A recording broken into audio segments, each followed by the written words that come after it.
questions for Coach. If you have a question, raise your hand and we'll get a mic to you. And your first question, please say your name and affiliation.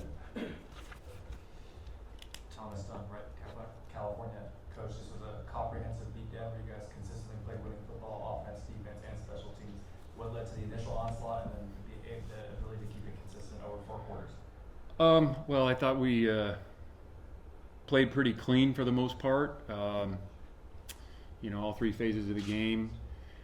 Limited some of the penalties that had been hurting us, especially offensively. I thought the Fernando was real efficient, especially early. We didn't throw the ball as much in the second half with him, but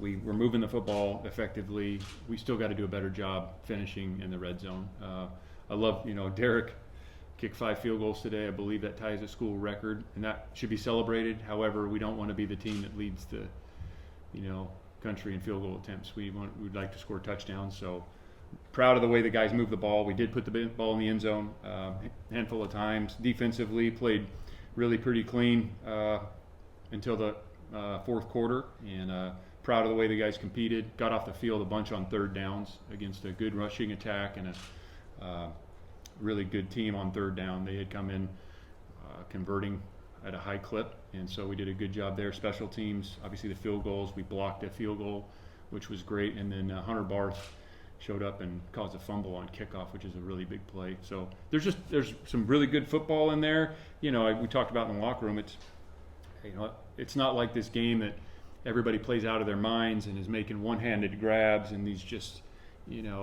superhuman efforts. It's just playing really good football, and that's what we want to do at a really high rate, and we did it much better today.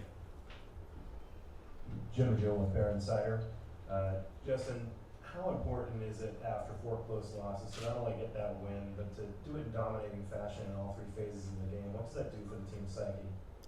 Well, again, build confidence. Confidence is a really important part of football, and we talked about that last night. That was really kind of the Friday night talk we all had is, the difference in 4 plays really can have it's amazing the psychology of sports and how, one play can really affect the psyche of a player or a team or an entire football community. And we've had some really difficult, frustrating, kind of agonizing losses, and I'm really proud of the guys for coming out and playing confident, believing in themselves, believing in each other, and committing to playing good football. And Oregon State's a good football team. They're really well coached. They have good players, and so I'm proud of the way the guys responded. I think after 4 tough losses like that, there's people out there that would crumble and wouldn't be able to bounce back. So I'm really, really proud and pleased of the guys for battling back and believing in themselves and their teammates. Emmanuel Soto with Daily California. Coach, what can you say about the offensive line performance, and how did that help Fernando's performance today? Well, we protected much better. It sure felt like that. We had some lineup changes going. Fred Williams started at right tackle, and he wasn't perfect, but I'm really proud of him for getting in there in his first major action and competing like that. Will McDonald, Will is always going to compete. Bastion unfortunately went down, so we had Siawape, Rush, Wyckoff going. Nick Morrow played really the entire game, a little bit banged up, so I'm proud of him. Those are 2 young tackles playing. They're going to be really good. They're just kind of thrown into the fire right now. And I thought, especially in the pass game, the pass protections were pretty darn good compared to where we had been. And the run game, I think we can still be better. There's some good runs, but I think we can play much more efficient in the run game. Justin, you talked about the pass protection, but can you just talk further about the run game? You had Jaden back, and he wasn't able to find many openings unless he was catching the ball. What did you think about just having him back, and also kind of what you need to do to get the run game going better? Yeah, well, everybody, coaches and players, we just got to execute at a higher clip, whether it's blocking or, O-line obviously, but then the tight ends and the receivers and how we're packaging things, the calls we're making. There was a couple times up front we didn't get the line communicated, whether it was a bare front or a 4-down front, and cut a guy loose, which is can't do that. So I think it's all those things. Those guys getting more experienced, and Fred and Nick and And some of those guys just getting used to the games and the communication so we can make that block that springs it. We got beat, like Jaden's called the touchdown that was called back. We really have a good picture to run into, and we just kind of whiffed on a base block there, unfortunately. And so those are the things. Like, we just have to execute. You know, when it's there and we know what we're doing, we gotta block people and get the run game going. But just getting him back, what did that mean to you guys? And We want everybody back, and having Jaden back is great. You know, we need him, and we want as many players healthy as humanly possible or available to play. So anytime a guy comes back, that's a boon for our entire team. So we're trying to get it. You know, we got this bye week coming up, and so try and get even more guys back. can you talk about missing Cade Uluwave today? Yeah, Cade's. You don't really replace Caden. I thought Hunter and Liam did a heck of a job. Those guys are really smart and made some good plays in there. So I'm really proud of them. You know, Cade is.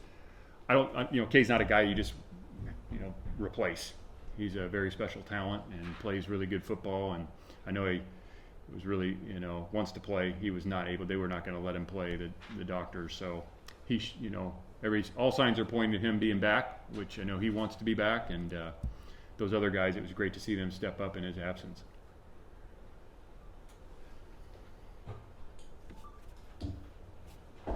Kyle Foster, Napa Sport News. Can you talk a little bit more about that first touchdown? Was that an off the whim type of thing with Mendoza catching that lateral? Was that something that? It's exactly how we practice that.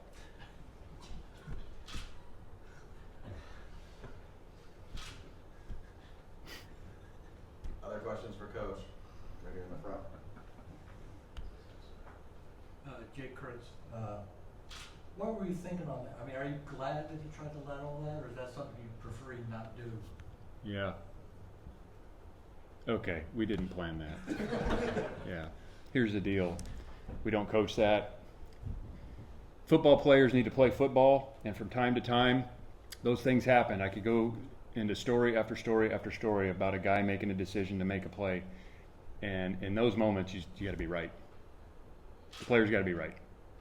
And you never want to take away the playmaking ability of a football player. We're not trying to build robots. However, decision making is critical. And I could tell you a story about I think my first year here. I still remember this day. We were playing at Illinois. They had fourth down to win the game, and I was coaching a linebacker, and he had the running back, and the running back flared in a route. It's the last play of the game, and the linebacker ran through the A-gap and sacked the quarterback. He didn't cover the running back, but he sacked the quarterback and won the game. And I told him, great play. So those are the moments you just have to be right. And yeah. Coach, your defense almost pitched a complete shutout today. How impressed are you with how they played, and are you looking for the same production as the season progresses? We just want to be real consistent in our play and have a standard of play that doesn't deviate regardless of who we're playing, what the score of the game is, what the weather's like, if there's fans out there or there's no fans. It's just when you go out there and you play the game, like there's one way to play it, and not, well, what's the score, and are we up or down, or what quarter is it, or where are we in the season? It's just like, this is our standard of play, and this is how we play. And so we're really challenging them on that. We're going to continue to challenge. And to be honest with you, the entire week, that group, we're talking about finishing and how important it is to finish games and the focus it takes and the mentality. And we'll be, that's something that we didn't do a good enough job of. We had three fourth downs late in the game, and those guys are competitive. They wanted to finish. Like, they wanted to go out there and compete and finish. We just have to do a better job of executing in those moments because,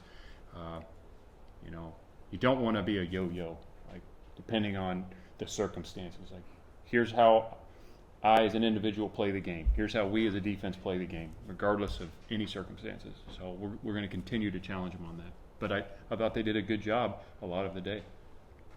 Coach, you talked about it a little bit earlier. What did you enjoy about Frederick's first start, and what more do you want to see from him going forward? Fred? Yeah. I'm proud of Fred. He's a very talented young man athletically. Fred was a high school receiver for much of his high school career. Then he got here. We didn't recruit him as a receiver. He was a big athlete, and he got here at about 250 or 260, and now he's easily above 300. He's a big human being. He's very athletic. He's learning a lot about football. So he's not a finished product by any means. What Fred needs to do is just continue to practice and work and reps and just never give up, because he's going to have some ups and downs. I mean, that's freshman O-lineman, especially when you never played that position much. You know, Nick Morrow's kind of the same, but both those guys they have some real tools, and as long as they just continue to grind and work out, and weight room and meeting room and practice, and they just need as much football and training as they can possibly get, and their ceilings are high. But another quick one on another newcomer. Jamal has had limited playing time, but he's been in a lot of situational stuff. What can you say about his readiness and poise in his limited appearances? Jamal Wiley, Yeah. we're kind of trying to use him as some short yardage. He's a bigger back, and we hadn't had a ton of success on some short yardage. It's been an issue for us, and so we were trying to package some things for him where he can run forward full head of steam, and he's got some size to him, so trying to find a role for him, and then also a way to get a first down on 4th and 1 or 3rd and goal at the half-foot line. Justin, you've got a bye. Is this a good time to have a week off to get healthy, or do you wish you could sort of build on the momentum that you created today? Shoot, I don't know. They come when they come, and we plan the best we can. I think the only way I could tell you that is if I knew the health of the team in advance. Then you could place your buys based on when this person's banged up or that person. So we're going to make the most of the bye. There are some guys that will, it'll be an advantage having the bye this week. Cade being one of them. And there's a number of other guys that we'll hope to get back for our following game. So we'll make the most of the bye. And it's not a week off. I mean, nobody goes on vacation. It's a time to continue to work, emphasize things technique-wise, scheme-wise. Some players who are not getting as many reps, but even the high rep guys, like we're working on things. It's not like they just Craig Woodson's not coming in and sitting down for 5 days. He's going to come in and have a few things, and we'll manage his workload to make sure he's ready to go for the final stretch. But everybody's getting better in the bye week. Will your schedule for the week be sort of the Monday, first week the same as it normally is? Monday to Friday. Yep. All right, thanks, Coach. Thank you.